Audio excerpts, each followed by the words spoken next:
क्या आप सोच सकते हैं कि एक नाग और एक इंसान दोनों एक ही दिल को जीतने के लिए एक दूसरे से लड़ें? बहुत साल पहले एक दूर की रियासत में, जहां हरे भरे जंगल और ऊंची ऊंची पहाड़ियां थीं, वहां एक अजब कहानी शुरू हुई। उस रियासत के राजा महाराज देवव्रत बेहद दयालु और नेक थे, मगर उनकी जिंदगी में एक बड़ी कमी थी। उनके पास कोई औलाद नहीं थी। उन्होंने एक के बाद एक 4 शादियां की, पर हर बार उन्हें मायूसी हाथ लगी। राजा को यह चिंता खाए जा रही थी कि उनके बाद इस रियासत का वारिस कौन होगा, कौन उनकी सल्तनत को संभालेगा। यह सोच सोच कर उनका चेहरा मुरझा जाता था। महाराज देवव्रत का दिल हर वक्त तड़पता रहता था। वह अक्सर अपनी तीनों रानियों से कहते, मेरी सारी दौलत, मेरे सारे महल, ये सारी रियासतें किसके काम आएंगी? अगर मेरा कोई वारिस नहीं हुआ तो मेरे बाद ये सब दुश्मनों के हाथों में चला जाएगा। उनकी बातें सुनकर उनकी रानियां भी उदास हो जाती थीं। एक दिन जब राजा की चौथी रानी ने भी उन्हें कोई खुशी की खबर नहीं सुनाई, तो राजा ने खुद को एक कमरे में बंद कर लिया। वह दिन रात सोचते रहते और इस बात से परेशान थे कि उनके पास सब कुछ है सिवाय एक सच्चे वारिस के। इसी बीच एक चालबाज नजूमी, जिसका नाम मकरंद था, इस बात से वाकिफ हो गया। मकरंद बहुत चालाक और लालची था। उसे मालूम था कि राजा अपनी औलाद के लिए किसी भी हद तक जा सकते हैं। उसने एक तरकीब सोची। उसने राजा के सामने जाने से पहले नए और खूबसूरत कपड़े पहने, ताकि वह एक बड़े नजूमी की तरह दिखे। जब वह राजा के महल पहुंचा तो उसने दरबारियों से कहा कि वह महाराज देवव्रत से एक बहुत जरूरी बात करना चाहता है। मकरंद को राजा के पास पेश किया गया। उसने झुककर सलाम किया और बड़े अदब से कहा, महाराज, मुझे मेरे इनसे पता चला है कि आप बहुत परेशान हैं।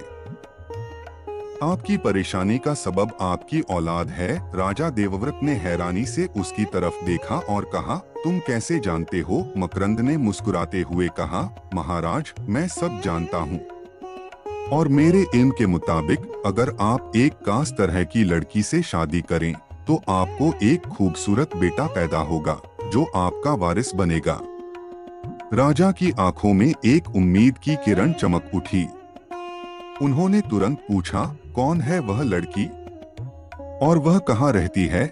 नजूमी ने बताया, वह लड़की एक दूर के गांव में रहती है, जो एक गरीब और बहुत ही नेक औरत की बेटी है। वह लड़की, जिसका नाम अंजलि है, बहुत ही खूबसूरत और होशियार है, और सबसे बड़ी बात यह है कि वह एक हाफिज़े कुरान भी है। राजा ने जब यह सुना तो वह बहुत खुश हुए। उन्होंने नजूमी को बहुत सारे हीरे जवाहरात दिए और कहा, अगर तुम्हारी बात सच निकली और मुझे औलाद हुई तो मैं तुम्हें दुनिया का सबसे अमीर इंसान बना दूंगा, और अगर यह सब झूठ हुआ तो मैं तुम्हारी गर्दन काटकर कुत्तों को खिला दूंगा। मकरंद डर गया, लेकिन उसने अपने चेहरे पर मुस्कान बनाए रखी। उसने कहा, महाराज, मेरी बात हमेशा सच होती है, आप मुझ पर यकीन रखें। मकरंद ने यह सब सिर्फ अपनी बहन और अंजलि की मां की गरीबी को दूर करने के लिए किया था, जो उसकी बहन भी थी। मकरंद का दिल अपनी बहन और भांजी के लिए पिघल गया था। वह जानता था कि अगर अंजलि की शादी राजा से हो गई तो उसकी बहन और वह खुद दोनों चैन की जिंदगी बसर करेंगे। 1 महीने बाद मकरंद ने अंजलि की शादी महाराज देवव्रत से करवा दी। राजा ने अंजलि को बहुत प्यार और इज्जत दी। अंजलि ने कभी सोचा भी नहीं था कि वह एक महल की रानी बनेगी। वह हमेशा अपने गांव की एक सीधी सादी नेक लड़की थी। उसने कभी अपने मामा की चालों का कोई अंदाजा नहीं लगाया था। वह अपनी माँ और मामा से बहुत प्यार करती थी। अंजलि की माँ, जो अब रानी की माँ बन चुकी थी, वह भी महल में आ गई। दोनों मां बेटी की जिंदगी अब बदल चुकी थी। 2 साल गुजर गए। रानी अंजलि को भी कोई औलाद नहीं हुई। राजा फिर से बहुत परेशान रहने लगे। उन्होंने गुस्से में मकरंद को अपने पास बुलाया और कहा, तुमने मुझसे झूठ कहा, मैं तुम्हें सजा दूंगा। मकरंद ने फिर से अपनी चालाकी का इस्तेमाल किया और राजा से कहा, महाराज सब्र रखें, मेरे इल्म के मुताबिक आपका वारिस इसी साल पैदा होगा। राजा को फिर से उम्मीद हो गई। उन्होंने मकरंद को माफ कर दिया और उसे और भी ज्यादा तोहफे दिए। मकरंद ने यह सब अपनी बहन से कहा और उन दोनों ने मिलकर एक चाल चली। मकरंद ने अपनी बहन से कहा कि वह यह खबर फैला दे कि रानी अंजलि मां बनने वाली हैं। अंजलि की मां ने शहर में यह खबर फैला दी। राजा बहुत खुश हुए। उन्होंने गांव में मिठाइयां बंटवाईं और गरीबों को खाना खिलाया। सब जगह जश्न का माहौल था। फिर मकरंद ने राजा से कहा कि आपके बेटे को कोई और न देखे सिवाय उसकी मां और नानी के। यह सुनकर राजा का दिल बैठ गया। उन्होंने कहा, तुम यह क्या कह रहे हो? मकरंद ने बताया, महाराज, यह आपके वारिस के लिए खतरा है। अगर कोई और उसे देख लेगा तो वह एक भूत बन जाएगा या उसकी मौत हो जाएगी। आप उसे सिर्फ 14 साल बाद देख सकते हैं, जब वह अपनी शादी करके अपनी दुल्हन के साथ घर आएगा। राजा देवव्रत ने भारी दिल से मकरंद की बात मान ली। उन्होंने एक और महल बनवाया जो शहर से बहुत दूर था, ताकि उनके बेटे को कोई न देख सके। जब बच्चा पैदा होने का वक्त आया तो रानी अंजलि को उसी महल में भेज दिया गया। उसकी मां भी उसके साथ रहने लगी। दोनों बहन भाई मकरंद और उसकी बहन ने मिलकर एक नकली बच्चे का इंतजाम किया और राजा को खबर दी कि आपको बेटा हुआ है। राजा की खुशी का ठिकाना न रहा। उन्होंने पूरे शहर में मिठाइयां बांट दी। सब जगह जश्न मना।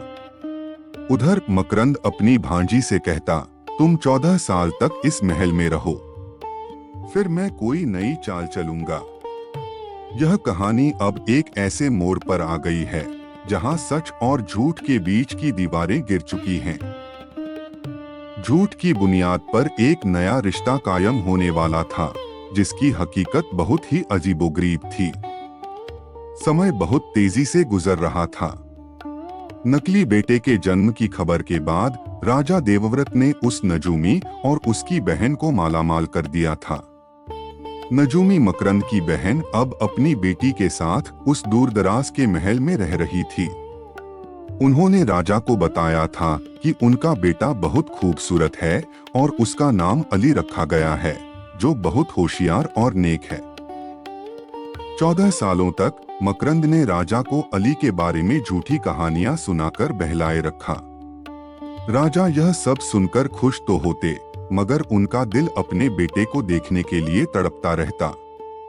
वे अक्सर रात में अली के बारे में सोच सोच कर रोते थे।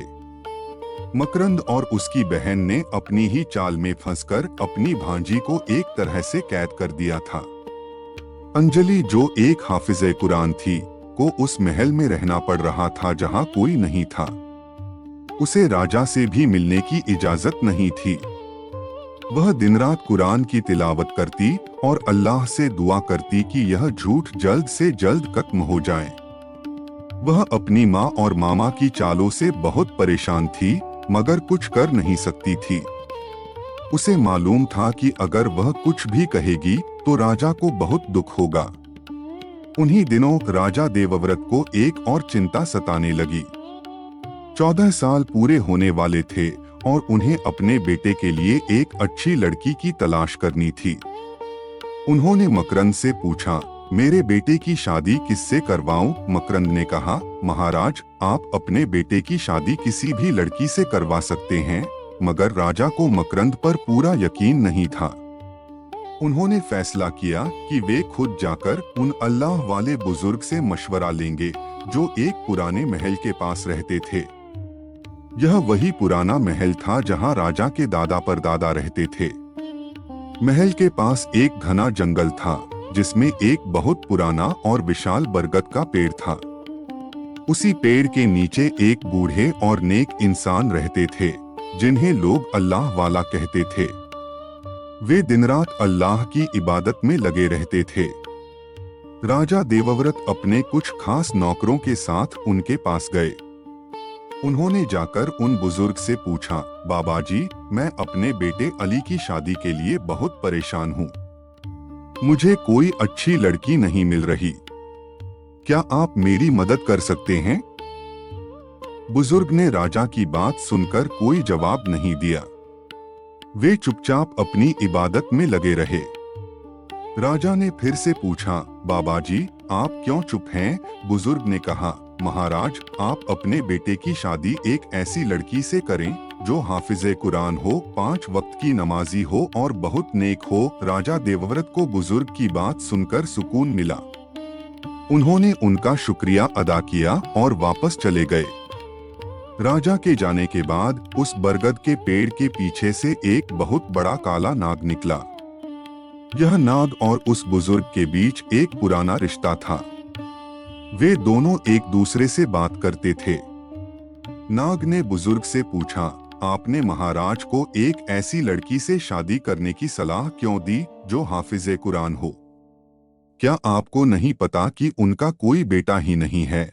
बुजुर्ग ने मुस्कुराते हुए कहा, नाग राजा, यह अल्लाह का हुक्म है। इसी में सबकी भलाई है। तुम बस इंतजार करो और देखो कि क्या होता है। नाग को बुजुर्ग की बातों पर पूरा यकीन था। वह जानता था कि जो कुछ भी होता है वह अल्लाह की मर्जी से होता है। राजा देवव्रत ने पूरे राज्य में एक हाफिजे कुरान लड़की की तलाश शुरू कर दी। आखिरकार उन्हें एक गरीब बेवा औरत की बेटी मिल गई जिसका नाम ज़ैनब था। वह बहुत खूबसूरत थी और पूरी तरह हाफिजे कुरान थी। राजा ने तुरंत ज़ैनब के घर वालों से बात की और शादी की तारीख तय कर दी। दूसरी तरफ उस दूर दराज के महल में मकरंद और उसकी बहन बहुत परेशान थे। अब तो 14 साल पूरे होने वाले थे और उन्हें एक दूल्हे की जरूरत थी। मकरंद की बहन ने रोते हुए उससे पूछा, अब हम क्या करेंगे? दूल्हा कहाँ से लाएंगे? अगर राजा को सच मालूम हो गया तो वह हमें मार डालेंगे। मकरंद ने अपनी बहन को शांत किया और कहा, तुम फिक्र मत करो, मैंने एक तरकीब सोची है। उसने बताया कि वह 14 साल के एक लड़के का पुतला बनवा कर लाया है। वह पुतला दूल्हा बनकर बारात में जाएगा और रात में जब सब सो जाएंगे तो वह लोग पुतले को कहीं फेंककर यह कहानी फैला देंगे कि अली को किसी ने देख लिया था और वह पुतला बन गया है। इस तरह वे राजा से बच जाएंगे। मकरंद की बहन को यह तरकीब अच्छी लगी। उसने खुशी खुशी उस पुतले को दूल्हे के कपड़े पहनाए और पालकी में बिठा दिया। उसने पालकी में ही बैठकर पुतले को छिपाए रखा। रात में जब बारात जंगल में रुकी तो उसने सबको दूर भेज दिया। जब सब लोग सो गए तो उसने पुतले को जंगल में फेंक दिया और जाकर एक कमरे में सो गई। वह यह सोचकर बहुत खुश थी कि अब वह राजा से बच जाएगी। इधर उसी बरगद के पेड़ पर वह काला नाग और उसकी नागिन बैठे हुए थे। वे सब कुछ देख रहे थे। नाग ने नागिन से कहा, देखा तुमने? ये सब कितना बड़ा झूठ बोल रहे हैं। ये एक गरीब लड़की की जिंदगी बर्बाद कर देंगे। नागिन ने कहा, हमें कुछ करना चाहिए। नाग ने कहा, हाँ, हम करेंगे। मैं इस नेक और पाक लड़की की मदद करूंगा। मैं अली बनकर बारात में जाऊंगा और उसकी शादी करके उसे अपने साथ ले आऊंगा। नागिन ने पूछा, तुम ऐसा क्यों करोगे? नाग ने कहा, यह मेरा फर्ज है। मैं उस अल्लाह वाले बुजुर्ग का बहुत एहसानमंद हूँ। मैं उनकी बात का सम्मान करूंगा। और सबसे बड़ी बात यह है कि मैं इस इंसानियत को बचाने के लिए यह सब करूंगा। नागिन ने नाग से कहा, ठीक है, तुम जाओ, मगर 1 हफ्ते के अंदर वापस आ जाना। नाग ने वादा किया और नागिन को भरोसा दिलाया। फिर नाग ने अपना रूप बदला और 14 साल के एक खूबसूरत लड़के की शक्ल में आ गया। वह उस पुतले की जगह जाकर पालकी में बैठ गया। सुबह हुई। मकरंद की बहन जब अपनी चाल चलने के लिए पालकी के पास गई तो उसने देखा कि पुतले की जगह एक जिंदा और बहुत ही खूबसूरत लड़का बैठा हुआ है। वह घबरा गई और उसे कुछ समझ नहीं आया। वह उस लड़के से पूछने लगी, तुम कौन हो? लड़के ने कहा, मैं अली हूँ, तुम्हारा भांजा। यह सुनकर वह बहुत हैरान हुई। उसने सोचा कि यह क्या हो रहा है, मगर फिर उसने सोचा कि यह तो और भी अच्छा हुआ। अब राजा को तो सच मालूम ही नहीं होगा।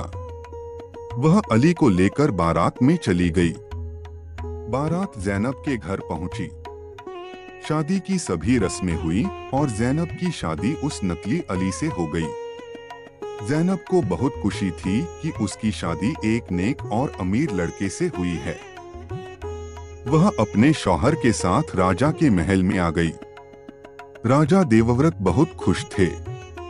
उन्होंने अपने बेटे और बहू का स्वागत किया। उन्होंने अली को गले से लगाया, उसका माथा चूमा और उसे बहुत प्यार किया। उनकी आंखों में खुशी के आंसू थे। उन्होंने सोचा कि अब उनकी सारी चिंताएं दूर हो गईं। लेकिन क्या सच में सब कुछ ठीक था? क्या यह झूठ हमेशा के लिए छिपा रहेगा? नया जीवन शुरू हो चुका था। राजा देवव्रत के महल में अली और ज़ैनब की शादी का जश्न बड़े धूमधाम से मनाया गया। अली, जो अब एक इंसान बन चुका था, ने इंसानियत की दुनिया में इतनी दौलत और ऐशो आराम देखा कि वह अपनी पुरानी दुनिया को भूल गया। वह अपनी नागिन के वादे को भी भूलने लगा था। उसका दिल अब इंसानियत के प्यार में उलझ गया था। ज़ैनब एक नेक और सच्ची हाफिज़े कुरान थी। उसकी हर अदा में मासूमियत और सच्चाई थी। वह अली की बहुत इज्जत करती और उसका ख्याल रखती थी। अली भी उसे बहुत चाहता था। इधर जंगल में नागिन अपने नाग का इंतजार कर रही थी। एक हफ्ते के बाद जब नाग वापस नहीं आया तो नागिन बहुत परेशान हो गई। उसे लगा कि नाग ने अपना वादा तोड़ दिया है।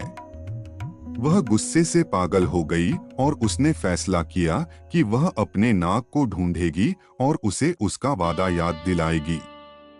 उसने अपने पूरे कुनबे को इकट्ठा किया और सबको बताया कि उसका नाग एक इंसान बनकर चला गया है और वापस नहीं आया। उसने सबसे इजाजत ली और अपने नाग की तलाश में निकल पड़ी। नागिन ने अपने नाग को ढूंढने के लिए पूरा जंगल छान मारा। वह कई दिनों तक भटकती रही। आखिरकार वह राजा के महल तक पहुंच गई। मगर महल के चारों तरफ ऊंची दीवारें थीं और हर दरवाजे पर सख्त पहरा था। नागिन को महल में घुसने का कोई रास्ता नहीं मिला। वह बेचैन हो गई और उसने महल के बाहर ही छिपकर रात होने का इंतजार किया। रात हुई। जब सब सो गए तो नागिन ने हिम्मत करके महल में घुसने की कोशिश की, मगर उसे एक माली ने देख लिया। माली ने जोर से चिल्लाया, सांप सांप। नागिन के पीछे कई लोग पड़ गए। नागिन को बहुत गुस्सा आया। उसने उन लोगों को काटने की कोशिश की, मगर वे सब मिलकर उस पर हमला करने लगे। नागिन अकेली उन सब का मुकाबला नहीं कर सकी। उसका मुंह कुचल दिया गया और वह मर गई। उसी वक्त अली अपने कमरे से बाहर निकला। उसने लोगों से पूछा, यह क्या शोर है? एक दरबारी ने जवाब दिया, छोटे सरकार, एक नागिन महल में घुस आई थी। हम सब ने मिलकर उसे मार दिया है। अली ने जब उस मरी हुई नागिन को देखा तो उसकी आंखों में आंसू आ गए। उसे अपनी नागिन का वादा याद आ गया। उसका दिल दर्द से भर गया। उसे अपनी वादा खिलाफी पर बहुत अफसोस हुआ। वह बहुत देर तक रोता रहा। ज़ैनब ने जब अली को रोते हुए देखा तो वह बहुत परेशान हुई। उसने पूछा, आप क्यों रो रहे हैं? क्या हुआ है? मगर अली ने उसे कुछ नहीं बताया। वह जानता था कि अगर उसने सच बताया तो ज़ैनब को बहुत दुख होगा। वह अपनी बीवी से झूठ नहीं बोलना चाहता था, मगर सच भी नहीं बता सकता था। अली अपने इसी गम को लेकर उन अल्लाह वाले बुजुर्ग के पास गया। वह उनके सामने इंसान की शक्ल में गया और उनसे सब कुछ बताया। उसने कहा, बाबा जी, मेरी नागिन मर गई है और मैं जानता हूँ कि मेरे कुनबे के नाग नागिन इसका बदला जरूर लेंगे। मुझे डर है कि वे ज़ैनब को मार देंगे, क्योंकि उसे नहीं पता कि मैं एक नाग हूँ। बुजुर्ग ने अली को शांत किया और कहा, बेटा, अब तुम इंसान बन चुके हो। यह तुम्हारी नई दुनिया है। जो चला गया उसका गम मत करो। यह अल्लाह की मर्जी थी। अब तुम ज़ैनब के साथ रहो और अपनी इस नई जिंदगी पर ध्यान दो। ज़ैनब एक हाफिज़े कुरान है। उसकी दुआएं तुम्हें हमेशा बचाएंगी। मगर एक बात याद रखो, तुम्हें एक दिन ज़ैनब को सच बताना होगा। और जब तुम उसे सच बताओगे तो तुम्हारी पुरानी दुनिया हमेशा के लिए खत्म हो जाएगी। अली ने बुजुर्ग की बातें सुनी और वापस महल आ गया। अब उसे अपने कुनबे का डर सता रहा था। वह जानता था कि अगर उसके कुनबे वालों को उसकी नागिन की मौत की खबर मिली तो वे जरूर ज़ैनब को मार देंगे। अली ने बहुत सोचा और एक तरकीब सोची। उसने ज़ैनब से कहा, मैं तुम्हें कुछ बातें बताना चाहता हूँ। तुम्हें इन बातों का हमेशा ख्याल रखना होगा। ज़ैनब ने कहा, आप बताइए, मैं आपकी हर बात मानूंगी। अली ने कहा, मैं तुम्हें कुछ चीजें करने से मना कर रहा हूँ। तुम्हें कांच की चूड़ियां नहीं पहननी, मटर की फलियां नहीं खानी और फूलों के गजरे नहीं लगाने। यह सब हमारे खानदान की रीत नहीं है। ज़ैनब ने वादा किया कि वह इन सब बातों का ख्याल रखेगी। कुछ दिनों बाद एक चूड़ियां बेचने वाली औरत महल में आई। उसने ज़ैनब से कहा, बेगम, ये चूड़ियां बहुत खूबसूरत हैं। आप इन्हें पहनकर देखिए। ज़ैनब ने कहा, माफ करना, कांच की चूड़ियां पहनना हमारी रीत नहीं। चूड़ियां बेचने वाली हैरान हो गई और बोली, अगर यह आपकी रीत नहीं तो अपने शौहर से पूछिए कि उनकी जात क्या है। ज़ैनब को यह सुनकर बहुत अजीब लगा। उसने रात में अली से पूछा, आपकी जात क्या है? अली ने कहा, बेगम, मेरी जात मत पूछो, तुम बहुत पछताओगी। फिर कुछ दिनों बाद एक मालिन आई। उसने ज़ैनब से कहा, बेगम, ये फूल बहुत खूबसूरत हैं और ये मटर की फलियां बहुत ताज़ी हैं। आप इन्हें खरीद लीजिए। ज़ैनब ने कहा, माफ करना, ये सब हमारे खानदान की रीत नहीं। मालिन भी हैरान हुई और उसने भी ज़ैनब से यही कहा। अपने शौहर से उसकी जात पूछिए। ज़ैनब को यह सुनकर बहुत गुस्सा आया। वह रात में अली से फिर से उसकी जात के बारे में पूछने लगी। अली ने फिर से उसे समझाया, बेगम, मेरी जात मत पूछो, तुम बहुत पछताओगी। ज़ैनब बहुत परेशान हो गई। वह जानना चाहती थी कि उसके शौहर की जात क्या है। आखिर वह कौन है? एक हफ्ते बाद एक ग्वालिन आई और उसने ज़ैनब को दूध बेचने की कोशिश की। मगर ज़ैनब ने फिर से यही कहा कि दूध पीना हमारी रीत नहीं है। ग्वालिन भी हैरान हो गई और उसने भी ज़ैनब से यही कहा कि अपने शौहर की जात पूछो। अब ज़ैनब को लगा कि यह कोई मजाक नहीं है, यह कोई बहुत बड़ी राज की बात है।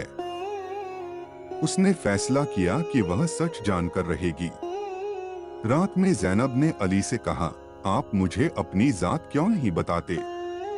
मुझे अब जानना है कि आप कौन हैं। अली ने कहा, बेगम, मेरी बात मानो, मेरी जात मत पूछो, तुम्हें बहुत दुख होगा। मगर ज़ैनब अड़ गई। उसने कहा, मुझे कितना भी दुख क्यों न हो, मैं आज सच जानकर रहूंगी। अली ने देखा कि ज़ैनब नहीं मानेगी तो उसने कहा, ठीक है, अगर तुम सच जानना चाहती हो तो सुबह मेरे साथ उस पुराने महल में चलना जहां अल्लाह वाले बुजुर्ग रहते हैं। मैं वहां तुम्हें अपनी जात बता दूंगा। ज़ैनब ने रात किसी तरह गुजारी। सुबह होते ही वह अली के साथ उस पुराने महल में गई। महल के पास वह घना बरगद का पेड़ था। अली उसे उस पेड़ के पास ले गया और कहा, बेगम, मैं तुम्हें आखिरी बार कह रहा हूँ, मेरी जात मत पूछो। मगर जैनब ने फिर से मना कर दिया। उसने कहा, नहीं, अब मैं सच जानना चाहती हूँ। अली ने जैनब की तरफ देखा। उसकी आंखों में प्यार और अफसोस दोनों थे। उसने अपने कपड़े उतारे और एक काले नाग की शक्ल में आ गया। जैनब यह देखकर बहुत डर गई। वह पीछे हटी, मगर उसका दिल अब भी अली के लिए धड़क रहा था। वह यह भूल गई थी कि उसका शौहर एक नाग है। उसने दौड़कर उस नाग को पकड़ने की कोशिश की, मगर नाग एक बिल में घुस गया और कहीं गुम हो गया। जैनब वहीं बैठ गई और अपनी जिद पर पछताने लगी। वह रो रही थी और उसे अब कुछ समझ नहीं आ रहा था कि वह क्या करे। क्या जैनब अपने शौहर को वापस ला पाएगी? और क्या नाग के कुनबे वाले जैनब को माफ कर देंगे? जैनब वहीं उस पुराने बरगद के पेड़ के नीचे बैठी रही। उसके दिल में एक अजीब सी बेचैनी थी। वह रो रही थी और पछता रही थी कि उसने क्यों अपने शौहर से उसकी जात पूछी। वह जानती थी कि उसके शौहर को नाग होने के बावजूद उससे बहुत प्यार था। वह उठकर अपने शौहर को खोजने लगी। उसे पता था कि वह कहीं न कहीं तो होगा। वह उस बिल के पास गई जहां नाग घुसा था और बिल के अंदर झांकने लगी, पर उसे कुछ भी दिखाई नहीं दिया। वह पूरे दिन उस बिल के पास बैठी रही, मगर नाग वापस नहीं आया। रात हो गई। जैनब डरी हुई थी, मगर उसने अपने शौहर को छोड़ने का फैसला नहीं किया था। वह जानती थी कि वह एक हाफिज़े कुरान है और अल्लाह पर यकीन करती है। उसने अल्लाह से दुआ की कि वह उसे अपने शौहर से मिला दे। वह वहीं पर लेट गई और कुरान की तिलावत करने लगी। उसे लगा कि वह अपनी जिंदगी में पहली बार इतनी अकेली और बेसहारा महसूस कर रही है। सुबह हुई तो जैनब ने फिर से अपने शौहर की तलाश शुरू कर दी। वह थक चुकी थी, मगर हिम्मत नहीं हारी। वह चलते चलते एक पुराने कुएं के पास पहुंची। कुएं के पास कुछ लड़कियां पानी भर रही थीं। जैनब ने देखा कि उन लड़कियों की आंखें बहुत अजीब थीं और उनकी बाहों में कोई चूड़ियां नहीं थीं। कान में कोई जेवर नहीं था। वे आपस में बहुत मीठी आवाज में बात कर रही थीं। जैनब को देखकर वे हैरान हुई, मगर कुछ बोली नहीं। वे बस उसे देखती रहीं और पानी भरती रहीं। जैनब ने एक लड़की से पूछा, तुम लोग इतना पानी कहाँ लेकर जा रही हो? लड़की ने जवाब दिया, हमारी एक रिश्तेदार, एक नागिन जो इंसानों की दुनिया में चली गई थी, वह अब वापस आ गई है। उसके जिस्म से इंसानों की बू आ रही है, इसलिए हम उसे खूब मलमल कर नहला रहे हैं। जैनब ने जब यह सुना तो उसे यकीन हो गया कि नागिन का शौहर ही उसका शौहर है। उसने चुपके से अपनी उंगली से एक अंगूठी निकाली और उस लड़की के घड़े में डाल दी। वह यह देखकर बहुत खुश हुई कि उसने अपने शौहर को ढूंढने का एक रास्ता निकाल लिया है।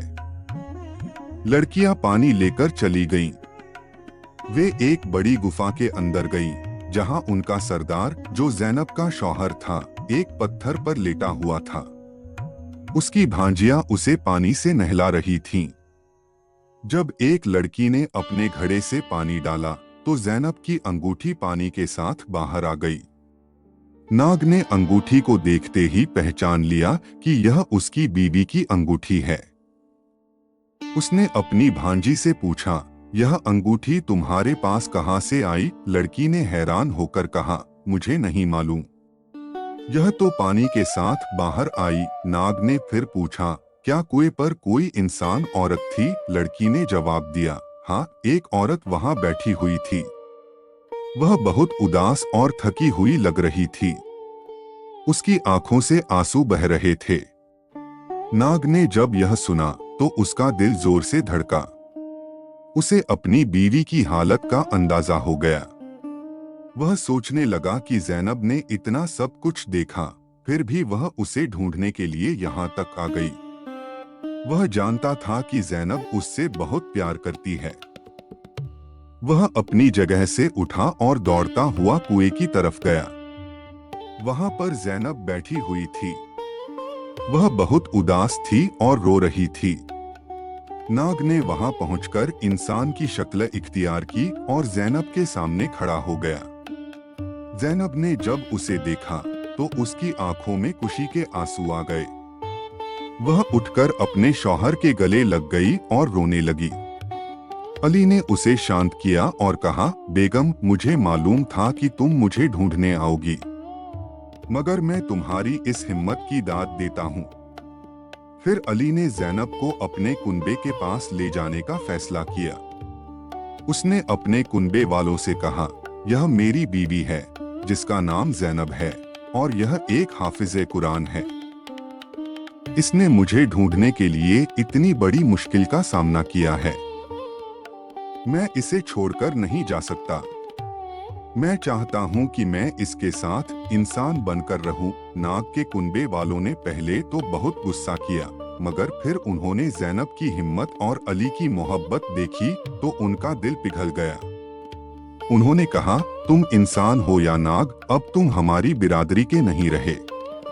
तुम अपनी नई जिंदगी शुरू करो और हमेशा खुश रहो। अली ने अपने कुनबे का शुक्रिया अदा किया और अपनी बीवी के साथ वापस महल की तरफ चल दिया। रास्ते में उसने ज़ैनब को सब कुछ सच सच बताया। उसने बताया कि कैसे मकरंद ने राजा से झूठ कहा था और कैसे वह एक नाग होते हुए इंसान बनकर उससे शादी करने के लिए आया था। उसने बताया कि उसकी पहली नागिन बीवी को कैसे मार दिया गया और कैसे उसने ज़ैनब को बचाने के लिए उन चीजों से दूर रहने के लिए कहा था। ज़ैनब ने सब कुछ सुना और उसने अपने शौहर को माफ कर दिया। उसने कहा, मुझे कोई परवाह नहीं कि आप इंसान हैं या ना। आप मेरे शौहर हैं और मैं आपसे बहुत प्यार करती हूँ। वे दोनों राजा के पास गए और उन्हें सब कुछ सच सच बताया। राजा देवव्रत को जब यह मालूम हुआ कि उनका कोई बेटा नहीं है तो उनका दिल टूट गया। मगर जब उन्होंने अली और ज़ैनब की मोहब्बत देखी तो उनका दिल भर आया। उन्होंने अली को गले से लगाया और कहा, तुम मेरे बेटे हो, तुम मेरे असली वारिस हो। क्या राजा देवव्रत उन सबको माफ कर देंगे जिन्होंने उनसे झूठ कहा था? और क्या नाग के कुनबे वाले अली और ज़ैनब को हमेशा के लिए छोड़ देंगे? सच अब सबके सामने आ चुका था। राजा देवव्रत अली और ज़ैनब की सच्ची कहानी सुनकर हैरान थे। उनकी आंखों में पहले तो दुख था, मगर फिर अली की वफादारी और ज़ैनब की मोहब्बत देखकर उनकी आंखों में आंसू आ गए। उन्होंने अली को गले से लगाया और कहा, बेटे, तुम मेरे असली बेटे हो। तुम भले ही मेरे खून से न हो, मगर तुम्हारे दिल में जो प्यार और वफादारी है वह किसी और में नहीं है। तुमने मेरे लिए इतना कुछ किया, मैं तुम्हें कभी नहीं भूलूंगा।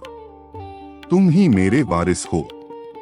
अली ने भी रोते हुए राजा के पैरों को चूमा और कहा, अब्बा जान, आप मेरे असली बाप हैं। मैं आपसे बहुत प्यार करता हूँ। यह देखकर ज़ैनब की आंखों में भी खुशी के आंसू आ गए। उसे लगा कि अब उनकी जिंदगी में सब कुछ ठीक हो जाएगा। मगर एक बड़ा सवाल अभी बाकी था। राजा देवव्रत को मकरंद और उसकी बहन की धोखेबाजी पर बहुत गुस्सा आया। उन्होंने तुरंत अपने सिपाहियों को हुक्म दिया कि वे मकरंद और उसकी बहन को पकड़कर उनके सामने पेश करें। मकरंद और उसकी बहन को जब राजा के सामने लाया गया तो वे बहुत डरे हुए थे। उन्हें मालूम था कि अब उनकी मौत निश्चित है। राजा ने मकरंद से गुस्से में पूछा, तुमने मेरे साथ इतना बड़ा धोखा क्यों किया? तुमने क्यों मुझे 14 साल तक झूठ में रखा? मकरंद ने रोते हुए कहा, महाराज, मैंने यह सब अपनी बहन की गरीबी दूर करने के लिए किया था। मेरा इरादा आपको धोखा देने का नहीं था, मगर राजा को उसकी बातों पर यकीन नहीं हुआ। उन्होंने कहा, तुमने एक गरीब लड़की की जिंदगी भी दांव पर लगा दी। तुमने मेरी सारी खुशियां छीन ली।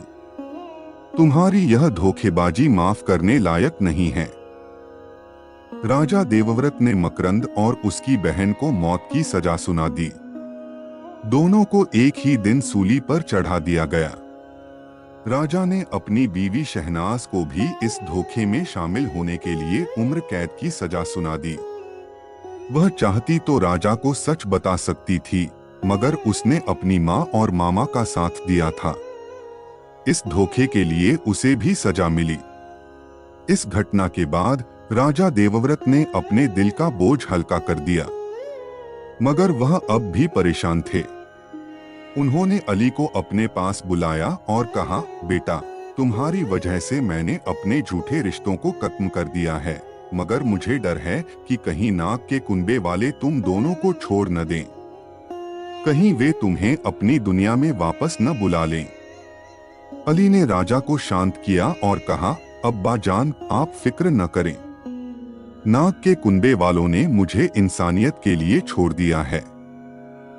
वे जानते हैं कि अब मैं इंसान बन चुका हूं और मेरे दिल में इंसानियत के लिए प्यार है। वे मुझे वापस नहीं बुलाएंगे। राजा ने कहा, ठीक है, मैं तुम्हारी बात पर यकीन करता हूं, मगर एक बात याद रखो, तुम अब मेरे वारिस हो। तुम्हें इस रियासत को संभालना है। तुम्हें राजा बनना है। अली ने राजा को भरोसा दिलाया कि वह राजा बनने के लिए तैयार है। उसने अपने दिल में ठान लिया कि वह राजा देवव्रत के सपनों को पूरा करेगा। इधर ज़ैनब बहुत खुश थी। उसे लगा कि उसकी सारी दुआएं कबूल हो गई हैं। वह अपने शौहर के साथ बहुत खुश थी। वह जानती थी कि वह एक नाग है, मगर अब यह बात उसके लिए कोई मायने नहीं रखती थी। वह उसे सिर्फ एक इंसान के रूप में देखती थी। अली ने अपनी जिंदगी में एक नया मकसद पाया। उसने अपनी इंसानियत को समझा और राजा की रियासत को अच्छी तरह से चलाया। उसने गरीबों की मदद की और अपनी प्रजा का ख्याल रखा। राजा देवव्रत की मौत के बाद अली ही राजा बना। उसने अपनी बीवी ज़ैनब के साथ एक खुशहाल जिंदगी जी। यह कहानी हमें यह बताती है कि किसी भी रिश्ते की बुनियाद झूठ पर नहीं रखी जा सकती। अगर हम सच बोलते हैं तो हमें हमेशा खुशी मिलती है।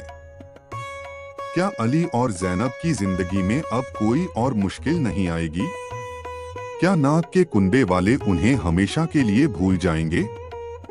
राजा देवव्रत ने अली को अपना वारिस घोषित कर दिया था।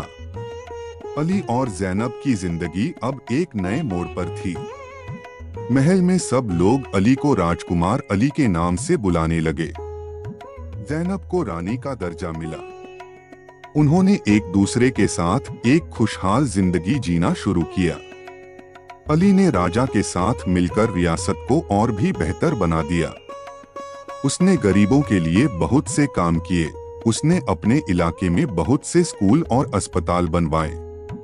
उसने यह साबित कर दिया कि एक अच्छा राजा बनने के लिए इंसान का खून नहीं, दिल देखा जाता है। एक दिन जब अली और ज़ैनब पुराने महल में उन अल्लाह वाले बुजुर्ग से मिलने गए, तो वहां उन्होंने कुछ अजीब देखा। बरगद के पेड़ के नीचे, जहां नाग का बिल था, एक बड़ा सा नाग बैठा हुआ था। वह बहुत उदास लग रहा था। अली ने अपनी बीवी से कहा, तुम यहीं रुको, मैं जाकर देखता हूँ। अली ने उस नाग के पास जाकर इंसान की शक्ल में बात की। उसने पूछा, तुम कौन हो और यहाँ क्यों बैठे हो? नाग ने कहा, मैं तुम्हारे कुनबे का सबसे बड़ा नाग हूँ। मुझे पता चला है कि तुम अब इंसान बन चुके हो और तुमने अपनी जिंदगी एक इंसान की तरह गुजारने का फैसला किया है। हमें इस बात का कोई गम नहीं, मगर हम यह चाहते हैं कि तुम हमें हमेशा के लिए भूल न जाओ। तुम हमारे राजा थे। अली ने उसे समझाया, मैं तुम लोगों को कभी नहीं भूलूंगा। मैं हमेशा याद रखूंगा कि मेरी असलियत क्या है। मगर अब मैं इंसान हूँ।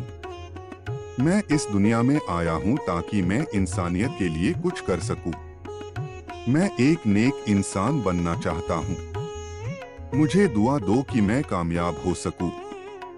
नाग ने अली की बात सुनी और कहा, ठीक है, हम तुम्हें और तुम्हारी बीवी को हमेशा के लिए आजाद करते हैं।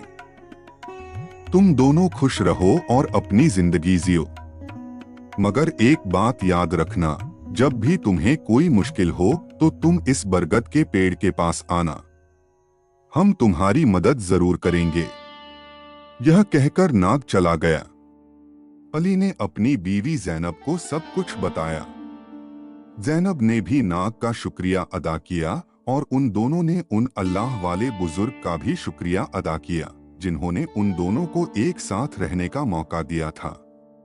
राजा देवव्रत ने कई साल तक अपनी रियासत पर हुकूमत की। जब वह बूढ़े हो गए तो उन्होंने अली को राजा बना दिया। अली ने अपनी प्रजा का बहुत ख्याल रखा।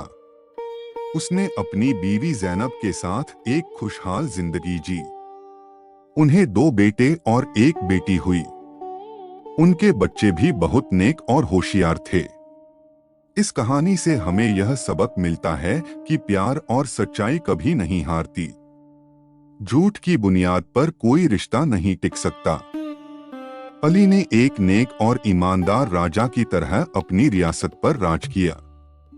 उसकी प्रजा उसे बहुत प्यार करती थी। उसकी बीवी रानी ज़ैनब हमेशा उसके साथ खड़ी रही। वह एक नेक दिल दयालु रानी थी जो गरीबों और जरूरतमंदों की मदद करती थी। उनके 2 बेटे और 1 बेटी हुई जो अपने माँ बाप की तरह बहुत नेक और अच्छे इंसान बने।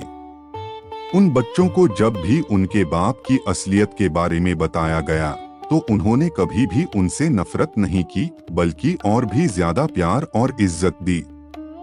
वे जानते थे कि उनके बाप ने अपनी जिंदगी एक नेक इंसान की तरह जी है, भले ही वह असल में एक नाग था। अली और ज़ैनब की जिंदगी इस बात की मिसाल बन गई कि प्यार और सच्चाई कभी भी हार नहीं मानते। झूठ की बुनियाद पर कोई भी रिश्ता नहीं टिक सकता। मकरंद और उसकी बहन का अंत यह साबित करता है कि धोखेबाजी का अंजाम हमेशा बुरा होता है। राजा देवव्रत का दिल यह दिखाता है कि मोहब्बत और वफादारी से बढ़कर कोई और दौलत नहीं होती। उनकी कहानी आज भी उस रियासत में सुनाई जाती है और लोग हमेशा यह बात याद रखते हैं कि एक नाग होते हुए भी अली ने इंसानियत की एक मिसाल कायम की। वह एक सच्चा राजा, एक सच्चा शौहर और एक सच्चा इंसान था। यह कहानी हमें सिखाती है कि हमें हमेशा सच बोलना चाहिए। हमें अपने रिश्तों में ईमानदारी और वफादारी रखनी चाहिए, क्योंकि सच्ची मोहब्बत ही हमें हर मुश्किल से बाहर निकाल सकती है। अली ने अपनी आखिरी सांस तक एक नेक इंसान की तरह जिंदगी जी।